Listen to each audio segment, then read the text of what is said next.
स्वामी म्हणाले, "घाबरू नकोस. अक्कलकोट पासून थोड्याच अंतरावर एक साधा कष्टकरी माणूस राहत होता. कुटुंबाची जबाबदारी, कर्ज, आजारपण सगळं एकाच वेळी त्याच्यावर कोसळलं होतं. एके रात्री त्याची मुलगी अचानक बेशुद्ध पडली.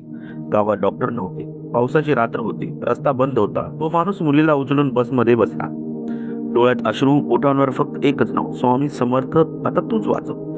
अचानक बस बंद पडली. सगळे घाबरले. ड्रायव्हर म्हणाला, "आता पुढे जाणे शक्य नाही." तो माणूस खाली उतरला. अंधार, पाऊस आणि शांतता. तेवढ्यात त्याच्या खांद्यावर कोणीतरी हात ठेवला. पांढऱ्या वस्त्रातील एक वृद्ध तेजस्वी चेहरा. ते फक्त एवढेच म्हणाले, "घाबरू नकोस, पुढे चाल." क्षणात बस सुरू झाली. कोणाला काही समजलं नाही. रुग्णालयात पोहोचताच डॉक्टर म्हणाले, "तुम्ही वेळेवर आलात. अजून 5 मिनिट उशीर झाला असता तर." तो माणूस थरथरत होता.